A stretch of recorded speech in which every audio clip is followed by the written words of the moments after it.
People often ask me, Z-Man, what is the best food in Japan? Well, today on this episode of the Z-Man Show, I will show you the best food in Japan. Behold, coco ichi curry. This is amazing. One could even say it's godly, which is very fitting for today's video because we're going to be talking about God Eater 3 for PS4. I didn't bring the game with me because the PS4 isn't portable, and I'm about to enjoy my dinner right now. While I do this, you can enjoy the review.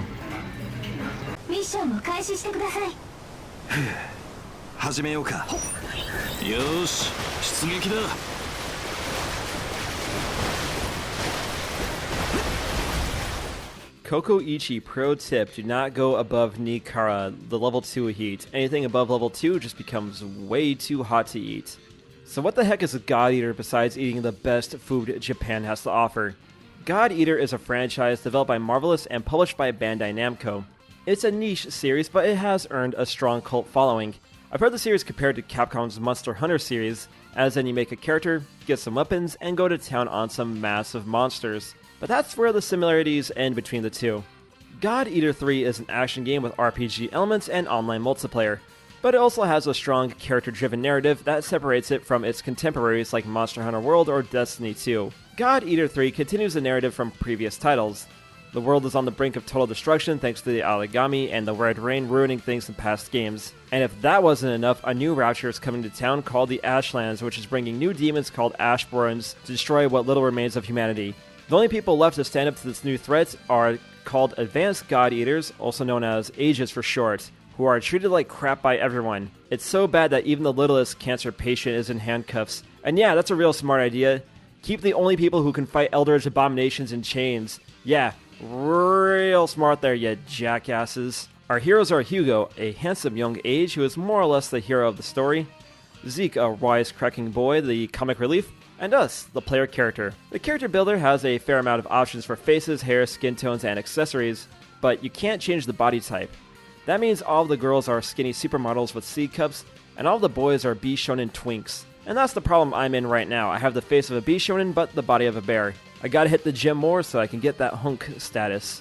My boy character ended up looking like a Gene Starwind clone of Outlaw Star fame, a highly recommended anime from yours truly, but then I changed him to look like my Xenoblade Chronicles X character. And yes, I will keep bringing up Xenoblade Chronicles X until Nintendo ports that game to the Switch. Hey Nintendo, you push Metroid Prime 4 back, you might as well put Xenoblade Chronicles X on the Switch. It'll take that much time to beat it as it will when Metroid Prime 4 comes out. And here's my girl character. I don't know, I like the way she looks. Our three heroes eventually join up with a woman named Hilda who doesn't know what the word modest means, as they try to stop the apocalypse from happening. Again. The other characters who join the party are fairly stock, I would say. There's a big-chested woman who is the very strong warrior of the group, a Lolita assistant who is the only nice person to the Ages, a powerful woman with a dark background, and a magical lolly who treats the main character like an older sibling. And then there's this jackass who's trying to foolishly imitate Lord Shaggy. If you are a fan of anime, this is something that you have seen before, a setup that isn't new, but is executed well enough here to keep the players interested in the narrative. The story mode is around 20 to 35 hours long, depending on how side quest heavy you are, and there are 6 ranks to go through. For those looking for a single-player experience and don't care too much for the online content, you should be satisfied with God Eater 3. Oh god, what is Zeke doing? Oh no, get him out the chair, he's a-coming! He's a-coming! My God is full of stars!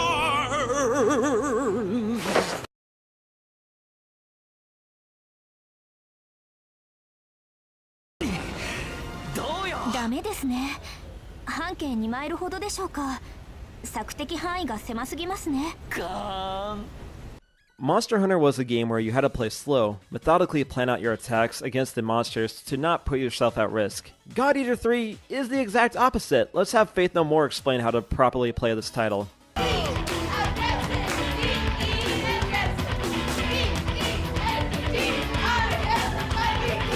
You can't rest at all in God Eater 3, you need to stay on the opposition at all times. Our hero is armed with a light attack, heavy attack, a dash, and a block. Most, if not all moves can be cancelled with a roll or a block, which is always nice in an action game. The weapons you bring to battle can also change into a gun for some long-ranged combat, which only adds to the variety of gameplay. Though changing between forms isn't as instant as I would like it to be, for some reason the character has to dash to change weapons, and in the heat of things it might be a bit hard to go back to a melee weapon or a ranged weapon. Also, the camera and the lock-on aren't quite as good as in other games. It's easy to get disoriented and lose sight of the bad guys, and some of these bastards are really mobile, which only makes things even more confusing for the player. The weapons are pretty cool. Everything is a two-handed behemoth used to take out, well, behemoths. Clubs and hammers are fun to use. They're so slow but so satisfying. I didn't like the curved blade. I thought that was kind of meh. My weapon of choice is the scythe. That is easily the coolest weapon in my opinion, and I use it for the additional edge factor. And while I'm on the subject, let's clear the air here about the word edge. Now let's have a discussion about the word edge here, because that's a word that gets thrown around a lot without any sort of meaning or context behind it. Edge is all about pushing boundaries. It's all about pushing your content to the limit and trying to make people shocked at what you're trying to present. To me, a game like God Eater 3 isn't exactly edgy. Yes, it is dark in some aspects, but it isn't what I would call edgy in the very least. Edge is not giving a very popular or very well-reviewed game a 6 or a 7 out of 10. Edge is not wishing death upon someone because they ignored you at a gaming convention. Want to know what is edgy? Open Annihilator. Another pro tip, be on the up and up about upgrading your weapons and skills. Eventually the Ashborn and Aragamis will have way too much health, and the last thing you need is to drag out these fights. There is a time limit for each story mission, but it's fairly generous, and I never had a mission timeout on me. With that said, the campaign does get a little repetitive. With the strategy being the same of just going in, there isn't much variance to the gameplay besides kill, kill, kill. And loot really isn't a thing here. Yes, there is a good amount of weapons and cosmetics to make, but don't mistake God Eater 3 for a loot game like, say, a Dark Souls or a Destiny. If you're playing this game, you're playing for the thrills. And the thrills are pretty cool. The Ashborn look really sick. They really went out with the designs in God Eater 3. And as mentioned, the weapons look really cool too. What kept me going in the story was the monster designs. They look so terrifying. It's like the artists who made the Ashborn and the Aragamis left off of nothing but H.P. Lovecraft novels while listening to Portal and Sun nonstop for a week. For being such terrifying behemoths, they all do the same thing where they always retreat to get health, which bogs down the game's pace, like, get back here you jerk, I need to cut you in half with a demon scythe. God Eater 3, color me impressed. This game was pretty good. I didn't really know what to expect with a title like this. It's popular in Japan for a reason, it has earned a cult following for a reason. And if it looks cool to you, I say check it out. It may not be on the same level as, say, like a Monster Hunter World or Destiny 2, but it does stand on its own merits as a fun action RPG. And sometimes that's all you really need in life.